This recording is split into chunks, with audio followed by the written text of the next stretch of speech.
दोस्तों, आप ब्रांडेड आटा की रोटी खाते हैं या फिर नॉर्मल? अगर आप ब्रांडेड आटा वाली कैटेगरी के हैं तो आपको कतई परेशान होने की ज़रूरत नहीं है। लेकिन अगर आप नॉर्मल वाली कैटेगरी के हैं तो अपनी जेब टटोलना शुरू कर दीजिए। सरकार 18 जुलाई से आपकी रोटी और महंगी कर दी है। और अगर आप ऐसा सोच रहे हैं कि रोटी महंगी होगी तो दाल या दूसरे खाद्य पदार्थों से काम चला लेंगे, तो वो भी मुमकिन नहीं है, क्योंकि माननीय मोदी जी की सरकार रोटी के साथ साथ आटा, दाल, मैदा, दही, गुड़ समेत तमाम खाद्य पदार्थों पर 5% जीएसटी लगा दी है। हर बार की तरह इस बार भी माननीय मोदी जी ने अपने समर्थक अमीर वर्ग की जेब का खास ख्याल रखा है। उन्होंने ब्रांडेड खाद्य पदार्थों को 18 जुलाई से लागू होने वाले जीएसटी के हमले से बचा लिया है। केवल अनब्रांडेड, प्री पैकेज्ड और प्री लेबल खाद्य पदार्थों पर 5% जीएसटी लगाने का ऐलान किया।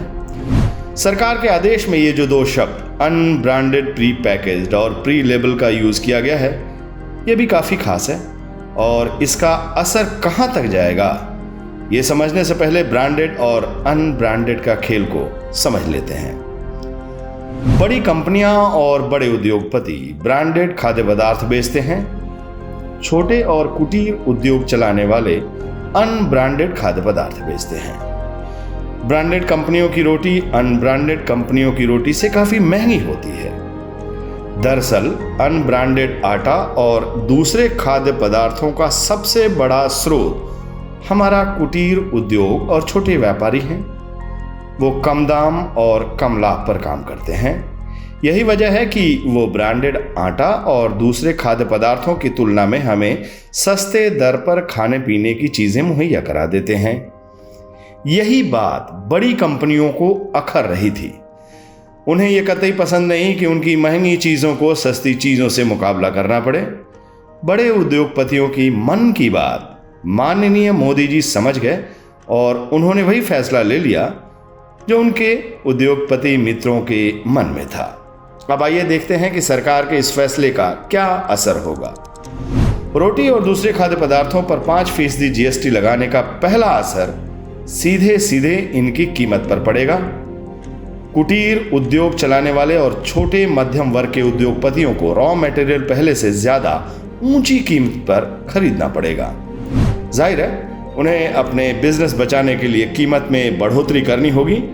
इस कीमत बढ़ोतरी का सीधा असर आपकी थाली पर पड़ेगा। आपके सामने दो ही विकल्प होंगे, या तो आप 4 के बदले 3 रोटी से काम चलाएं, 2 रोटी से काम चलाएं, या फिर खर्च के दूसरे मदों से कटौती करके महंगी थाली की भरपाई करें। Confederation of all India traders के मुताबिक देश की केवल 15% आबादी ही ब्रांडेड आटा का इस्तेमाल करती है। बाकी 85% जनता सामान्य आटा और अनब्रांडेड खाद्य पदार्थों से काम चलाती है। मतलब सरकार के इस फैसले की मार सीधे सीधे देश की 85% जनता पर पड़ने जा रहा है। मसला यहीं पर खत्म नहीं हो रहा है। सरकार के इस फैसले से बेरोजगारी भी बढ़नी तय है, क्योंकि छोटे उद्योगपति और व्यापारी नई दरों पर बड़े उद्योगपतियों से कतई मुकाबला नहीं कर पाएंगे। ऐसे में उन्हें अपना धंधा, उद्योग सब बंद करना पड़ेगा। अब चलिए मोदी जी की शब्दों की बाजीगरी को भी समझने की कोशिश किया जाए। मोदी जी की सरकार ने 18 जुलाई से 5% जीएसटी लगाने के अपने सरकारी आदेश में अनब्रांडेड, प्री पैकेज्ड और प्री लेबल शब्द का इस्तेमाल किया है। जानकारी में इस तरह के शब्दों का इस्तेमाल पहले कभी नहीं किया गया था। अब सवाल उठ रहा है कि इन शब्दों का दायरे में क्या क्या आएगा। क्या मंडी में पहुंचने वाला सामान पर भी ये लागू होगा, क्योंकि किसान तो बोरा में ही अपना अनाज भरकर मंडी लाता है। इस लिहाज से वो प्री पैकेज की कैटेगरी में आ जाएगा। अगर ऐसा होता है तो फिर 5% जीएसटी की सीधी मार किसानों पर भी पड़नी तय है। मतलब जो काम सरकार की कृषि कानून लाकर करना चाहती थी, अब वो काम वो जीएसटी के जरिए करेगी। दोस्तों, इस खबर को खत्म करने से पहले एक और बात सुनते चलिए। जिस तरह का खेल ये मोदी सरकार खेल रही है, कुछ दिनों पहले तक ऐसा ही खेल श्रीलंका की राजपक्षे सरकार वहां की जनता के साथ खेल रही थी। श्रीलंका की आज की हालत हमारे सामने है, बाकी आप खुद समझदार हैं।